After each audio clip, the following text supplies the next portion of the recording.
Hello, welcome back to the Boardgames 4K YouTube channel, and this is a channel where we give you reviews, playthroughs, unboxings, and we generally talk a load of bollocks about tabletop gaming in general. And in this video, we're going to be talking about a game that we recently found in a bargain bucket bin. We're going to be talking about the game of 49, and this is a game where you will be bidding on cards that will allow you to place your counters out onto the board, hoping that you can get 4 of your counters in a row that will allow you to win the game. And in this video, we're going to be giving you a very brief overview of the rules. We'll be telling you what we do like, what we don't like. And then we'll come back and we'll tell you whether or not the game of 49 is worth your time and effort today and in the future. So remember, if you're new here, then please consider subscribing to this channel. Leave a comment in that section down below. And we'll see you after this.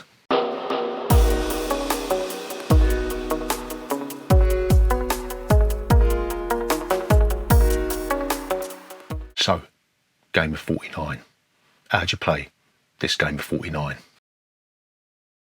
So the aim of this game is to get 4 of your counters in a row. What you do, first of all, you place the board in the centre of the table and you notice that you've got numbers from 1 to 49, right? You'll also notice that there's different rings on this board. You've got the outer ring, you've got the middle ring, you've got the centre ring, right? What you'll do, everybody gets 15 of these sort of semi-transparent counters, and they'll also get $49 in cash, right? The first thing you're going to do is somebody's going to take the first player token and then reveal a card. On these cards are numbers from 1 to 48. There's also 2 different types of wild cards in the deck, which we'll talk about in a little bit. Once the card's revealed, you look at the number and you'll place the green token on that number on the board, and then first player will either start the bidding or they will pass, right? And if they start the bidding, there's going to be a minimum bid which is displayed on the card itself, and they'll bid a certain amount of money. Then in clockwise order, you'll go round and the next player will either increase the bid or they will pass, right? So once everyone's passed, there's going to be 1 player left, and what they do, they pay the money, they place one of their counters on the board. This is one of the ways of trying to get 4 counters onto the board in a row, either vertically, horizontally, or diagonally. If one of the wild cards is revealed, it's going to be a wild card that lets you place a counter on a certain sequence of numbers. Like for instance, you might be able to place your counter on numbers 40 to 48 or something like that. In which case, if you win the bid, you'll get to choose where you place your token, right? The other wild card is that you're going to be bidding for the 49 space in the center of the board. What you'll do, if you win this and the 49 square is vacant, you'll place your token on that. If you're already there and you win, then it stays there. If you're already there and you lose, then that player will take away your counter and replace it with theirs, right? So also, when you reveal a wild card, there will be a payout. For every counter on the board, you will get $7 up to a maximum of $49, but you can have as much money in your hand as you like at any one time. So you keep doing this until one player has got all 4 counters on the board. If you go through the deck and nobody's got 4 counters, then it's the player with the most money, and there's a couple of silly little tiebreakers which you're never going to use, and eventually one person is going to win the game of 49. So what do we like about the game of 49? So the first thing that we really like about this game is the way that you can bluff when you bid. So there's 2 ways of doing this we found when we played this extensively the other day. The first way you could do it is that you can pretend that you really want that number and force people to bid more than they want to, and then withdraw when you feel that you've had enough, right? So for instance, my wife really wanted, I think it was something like the number 42. I had some counters in and around that area. I didn't really want it, but I wanted to try and bankrupt her, so when my number come up, she couldn't block me from doing that, right? So I pushed the bid up to say like $60, and she was like, oh, I really want that, because if I get that, then I only need 1 more counter. And I bailed out just before she was going to stop bidding. Eventually, she didn't have enough money for the next card that came out. So the second way that you can stitch people up and bluff in this game, somebody's 1 counter away from winning, you can refuse to bid, you can pass, which means that the emphasis is thrown onto the next person, and if they pass, then the next person will have it. So if everybody passes but 1 person, the burden is on them to prevent that other player from winning, right? And that can be really cruel. Again, my wife tried this on me. She passed, and it was a case of my son was going to win if I didn't throw everything at it, and I bankrupted myself.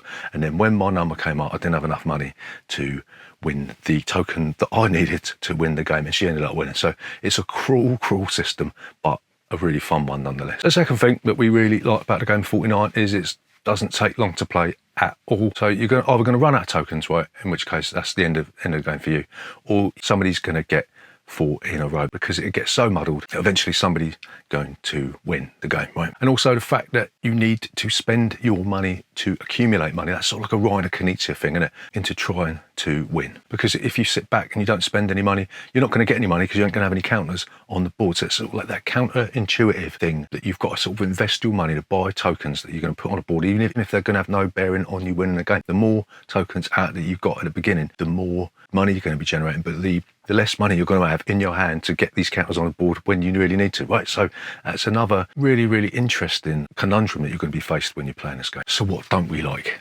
about a game of 49?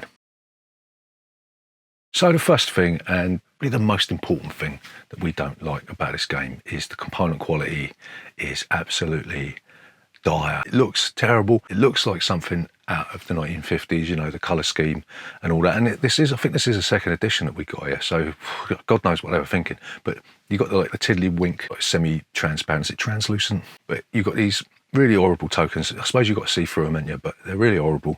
And then you've got the god-awful paper money. And my God, this paper money is absolutely awful. You know, this is the sort of paper money that is going to haunt you in your sleep. It's going to be trying to crawl up your bed, trying to get inside your ear and rot your brain away, because it's dire. So my advice to you, if you do end up picking this up, then get some generic poker chips and do it that way, because you don't want to be fiddling around and resurrecting the nightmare that was instilled in your mind from Power Grid.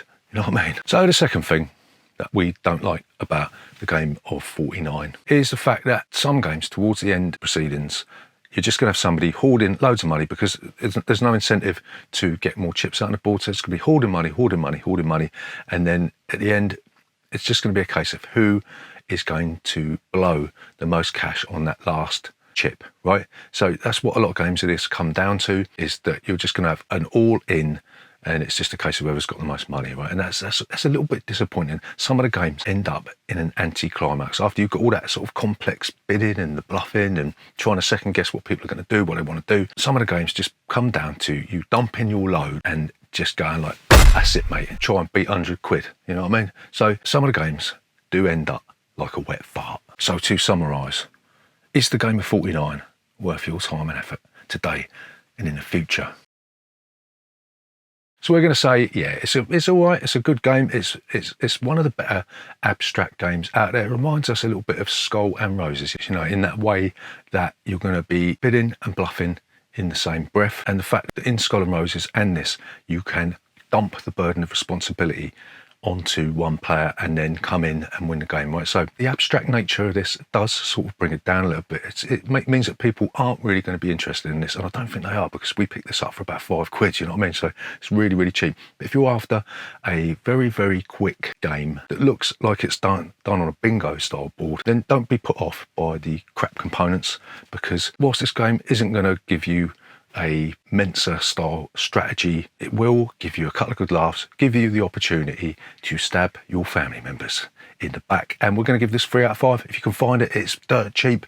It's definitely worth picking up if you can pick it up dirt cheap, because it will give you a couple of laughs. And there you go, that's a game of 49. Remember, if you're new here, then please consider subscribing to this channel. Leave a comment in that section down below. We'll see you next time.